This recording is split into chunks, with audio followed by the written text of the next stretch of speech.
Tere! Tänases videos räägin ma, et mida tähendab fotograafias ava, mis mehhanism selle taga peitub ja kuidas ava muutes pildi ilme muutub. Avaks nimetatakse ühe objektiivi sisese avavuse suurust, mis reguleerib sensorini jõudva valguse hulka. See avavus on selline õhukestest plaadikestest diafragma, mis siis vastavalt valitud ava suurusele oma kuju muudab. Mida suurem ava on, seda rohkem valgust sensorini jõuab ja mida väiksem ta on, seda vähem valgust sealt läbi läheb. Kordan siinkohal igaks juhuks üle, et säriaeg oli siis see, et kui kaua me ajaliselt lubame valgusel sensori peale paista. Ja ava on siis see, et kui väiksest või suurest pilust me valgust läbi laseme. Maksimaalne ava ehk väiksem kasutatav avaarv on objektiividel erinev. Enamasti on see objektiivide peal kirjas pärast fookuskaugust näiteks ja seda tähistatakse kas suure või väikse F-tähega. Näiteks siin selle parempoolse Sigma Zoom objektiivi fookuskaugus on 18–50 mm ja siin järel on kohe maksimaalne ava suurus 2,8 sõltumata Zoomi suurusest. Ja siin vasakpoolne Canoni lainurk on fookuskaugusega 10–22 mm, aga nüüd on ava muutlik. Maksimaalne ava on siis 10 mm juures 3,5 ja 22 mm juures on 4,5.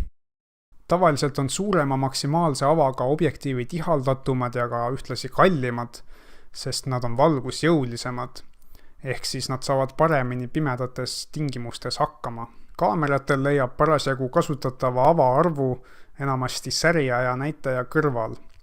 Algajatele valmistab see tihti üsna palju segadust, et kumb arv kumba tähistab. Et kui F-täht eraldi välja toodud ei ole, siis tasub otsida kas komakohti, millega tähistatakse enamasti avaarvu, või siis kaldkriipse, mis enamasti tähistavad siis säriajas neid sekundikke. Lisaks aitab neid eristada ka see, et avaarv jääb enamasti kuskile F2,8 ja F8 vahele, mis kusjuures on muide ka inimsilma selline avavõimekuse piir väidetavalt. Ja säriaeg samas jääb tavavalgusoludes kuskile sajandikesse pigem.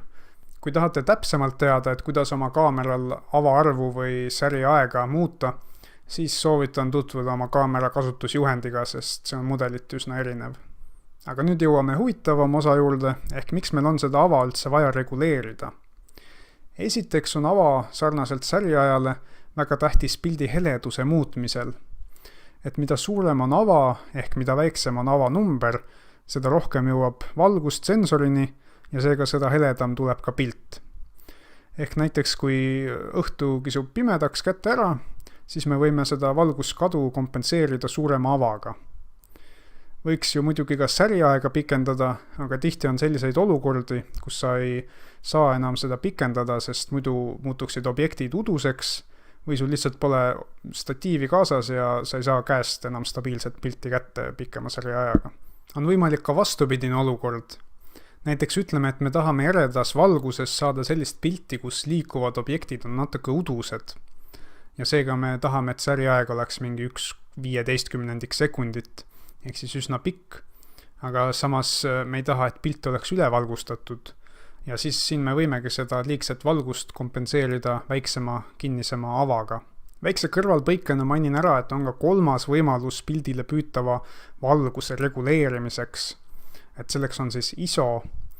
ISO on põhimõtteliselt kaamera pildisensori tundlikkus valgusele. Et kui me näiteks ei saa enam ava suurendada ega säriaega pikemaks panna, siis me võime ISO tõsta. Aga sellel on oma hind. Nimelt ISO suurendades muutub enamasti pilt mürasemaks, ehk pildi kvaliteet langeb, vähemalt siis, kui seda lähemalt uurima hakata.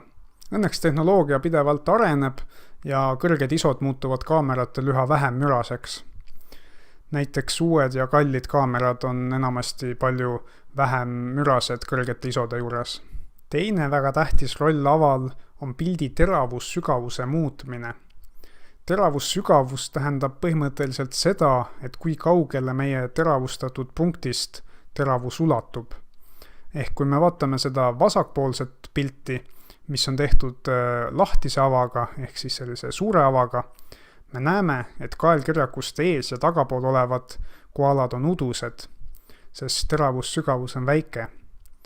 Aga kui me vaatame nüüd seda parempoolset pilti, siis me näeme, et mõlemad koalad, nii ees kui taga, on suhteliselt teravad. Ja siin on siis kasutusel väike kinnine ava ja teravussügavus on suur. Seega suurt ava tasub kasutada siis, kui on sooviks ainult mingit kindlat kohta pildil rõhutada. Näiteks portreefotode puhul on suurte avade kasutamine väga tüüpiline. Samas maastikufotode puhul on jällegi kinnise väikse ava kasutamine üsna regulaarne, sest siis maastikufoto puhul tahetakse, et nii ees kui taga olevad objektid oleks teravad, ehk kogu pilt siis. Meeles tasub hoida ka seda, et teravussügavusel jaguneb 1/3 teravust ettepoole teravustamispunkti ja 2/3 tahapoole teravustamispunkti. Ehk kui te ei ole päris kindlad, et mida te pildil teravana näha soovite, siis pigem teravustage nõks ettepoole. Lisaks sõltub teravussügavus paljustki ka sellest, et kui lähedalt me objekti pildistame ja et millist fookuskaugust me kasutame. Et kui näiteks minna objektil 1 meetri võrra lähemale, jättes ava küll samaks, võib teravussügavus väga palju muutuda. Või kui näiteks ühe koha peal pildistada liikumatut objekti, aga muutes objektiivi fookuskaugust ehk suurendust, võib ka tulemus hoopis teistsugune olla. Loodan, et saite nende 2 videoga fotograafia põhimõisted selgeks ja soovin edu katsetamisel.